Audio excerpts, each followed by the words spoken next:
This is Houston. Are you ready for the event? Yes, we're ready for the event. White House, this is Mission Control, Houston. Please call station for a voice check. Do you hear me?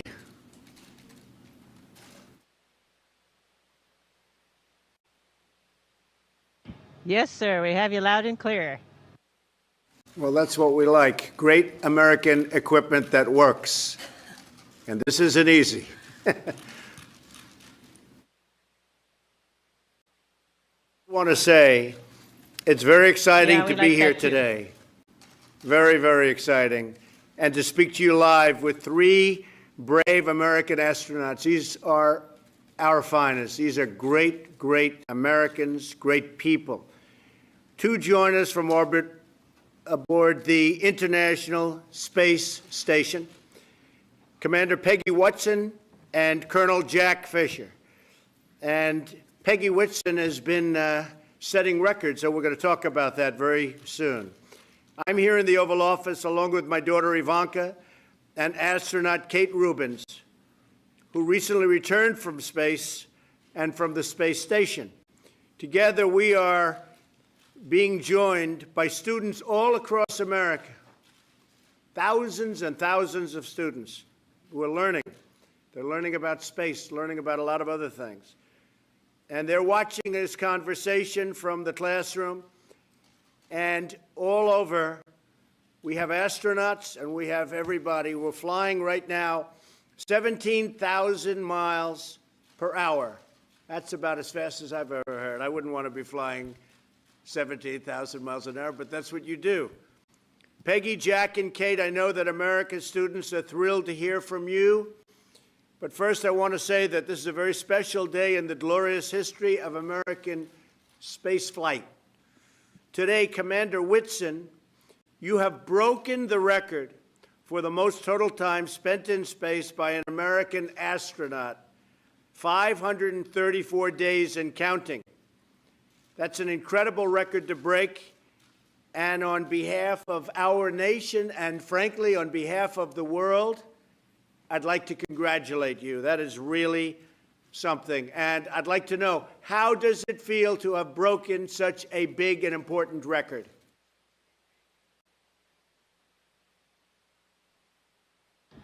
Well, it's actually a huge honor to break a record like this, but it's an honor for me basically to be representing all the folks at NASA who make this space flight possible and who make me setting this record feasible. And so it's a very exciting time to be at NASA. We are all very much looking forward, as directed by your new NASA bill. We're excited about the missions to Mars in the 2030s. And so we're actually physically have hardware on the ground that's being built for the SLS rocket that's going to take us there. And of course, the hardware being built now is going to be for the test flights that will eventually get us there. But it's a very exciting time, and I'm so proud of the team. Great. And what are we learning from having you spending your time up there? I know so much research is done. I'm getting a glimpse of some of it right here in the Oval Office. What are we learning by being in space?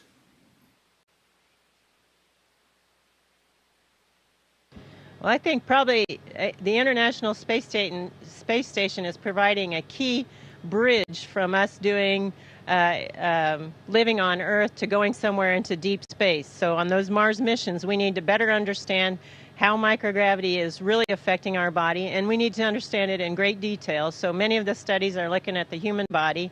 We're also looking at things that involve operations of a space vehicle on these long-duration missions, and the technological advancements that will be required. For instance, on a multi-year Mars mission, we're going to need to be able to close the life support system. And that means we, right now, for instance, are taking solar power that we collect and using it to break apart water into oxygen and hydrogen. The oxygen we breathe, of course, we use the hydrogen, combine it back with the CO2 that we take out of the air and make more water. But water is such a precious resource up here that we also are cleaning up our urine and making it drinkable, and it's really not as bad as it sounds. That's good. I'm glad to hear that. Better you than me. I will say, Colonel Fisher, you just arrived, and how was your trip? Complicated, easy? How did it go?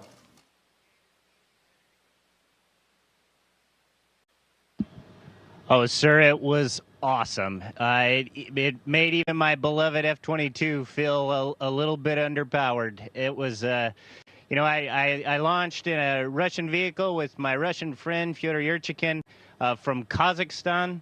Got the immediate perspective change as we got to orbit, and I saw that frail, thin blue line of life around the Earth.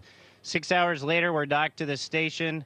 The next day, I install an experiment in the Japanese module that's going to be looking at new drugs and how we can make those drugs for muscular dystrophy, Alzheimer's, multi-drug resistant bacteria, all sorts of things.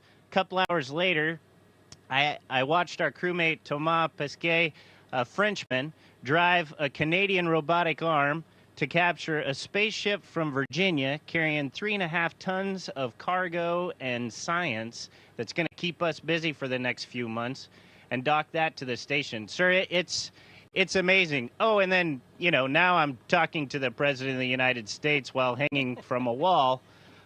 It's amazing. The International Space Station is by far the best example of international cooperation and what we can do when we work together in the history of humanity. And I am so proud to be a part of it. And it's also just cool. Like yesterday, I had, well, there you go. There's our resident space ninja doing the gravity demonstration. And yesterday morning, I had my coffee in floaty ball form, and, sir, it was delicious. So it's awesome.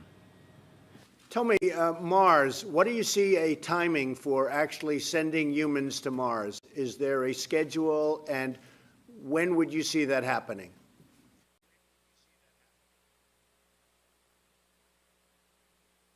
Well, I think as your bill directed, it'll be approximately in the 2030s.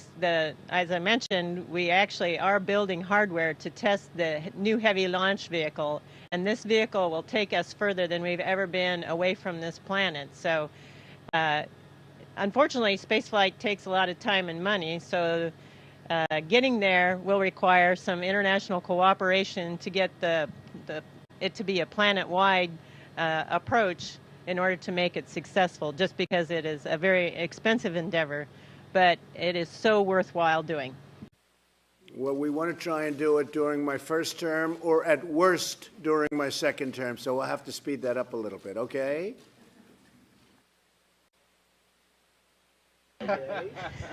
We'll do our best. You will, and I have great respect for you folks. It's amazing what you do, and I just want to introduce another great one.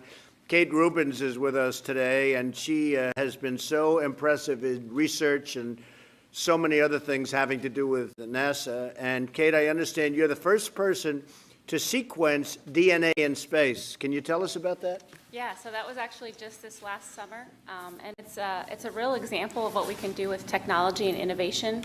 We've gotten a sequencer down to the size of your cell phone, and we were actually able to fly that on board the space station and sequence DNA. It's not just the technology demonstration, but we can actually use that to do things like detect microbes on the space station, look at astronaut health. We can easily use that in Earth-based settings, too, to look for disease outbreaks and to do rural health care as well. That's fantastic. That is really great. I saw some of the work, and it's incredible. You know, I've been dealing with politicians so much. I'm so much more impressed with these people. You have no idea. Now, speaking of another impressive person, Ivanka, you've been very much interested in this program. Tell us something about it. Hi, Dr. Whitson. First of all, congratulations on your incredible milestone today. You may know that my father recently signed the Inspire Women Act to encourage female participation in STEM fields across all aerospace areas and really with a focus on NASA. So encouraging women and girls to pursue STEM careers is a major priority for this administration. And today we are sitting with an amazing example of that, Dr. Rubins, and you, Dr. Whitson. So I would love to hear from you. What was the impetus for you to get involved in the sciences? Yeah, so when I was around 15, I actually went to a conference. Actually, that was very inspiring for me. It was sort of the beginning of recombinant DNA and understanding biology. And so just that exposure to scientists and the kinds of things that you can do with science and technology innovation. Amazing. Dr. Whitson?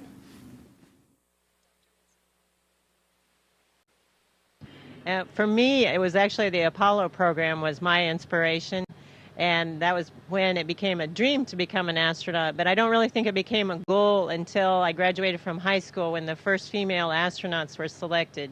And seeing those role models, and with the encouragement of my parents and various mentors in college and graduate school, and when I started working at Rice, that's what made it possible, I think, to become an astronaut. And it took me a lot longer to become an astronaut than I ever really wanted it to take, but I do think I'm better at my job because of the journey. You're an incredible inspiration to us all. So, I would also like to ask you one more question. I'm incredibly curious, as I'm sure all the students across the country are, to know what a day in the life in space is like. Could you share what a typical day looks like, what the challenges are, just any special moments?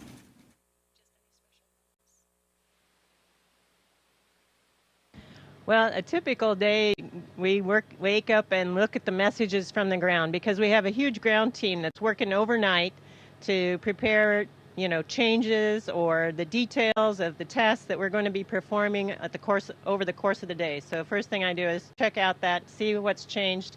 But on any given day, it can be so dramatically different. On one day, we might be focusing on science. On another day, we might be repairing the carbon dioxide removal system. On another day, soon, Jack and I are going to do a spacewalk. We talked about last Saturday, we did robotics operations. I love the diversity of the different activities that we do. Plus, we have over 200 investigations ongoing on board the space station, and I just think that's a phenomenal part of the day. Of course, there's also just the living and on board the space station. It's such a unique and novel environment, nothing that we're used to on the ground. And it's so special to just be in zero gravity. But Jack's the new guy here, and I think he can probably give you a better perspective on what that's like. It's still on. Well,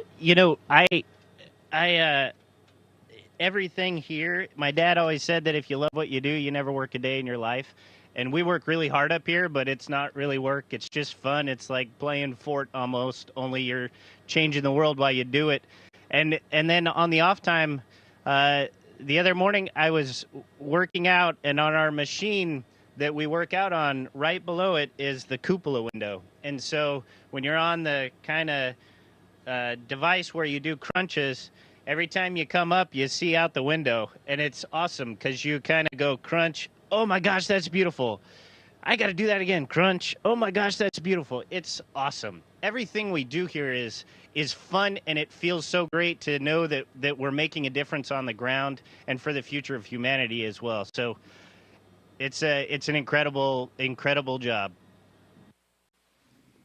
You're making a great difference, I have to say. And this is a very exciting time for our country, and you see what's happening with our country in terms of jobs, in terms of business, and there's such excitement and such enthusiasm.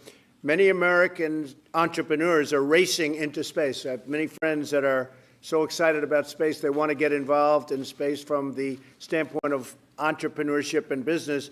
Tell us about the opportunities that could exist for the next generation of scientists and engineers. Is that something that you think a student, because you have so many students, hundreds of thousands watching, is that something that you think that students should be focusing, or should they be thinking about other subjects? What do you think are the opportunities for young students wanting to be involved in space?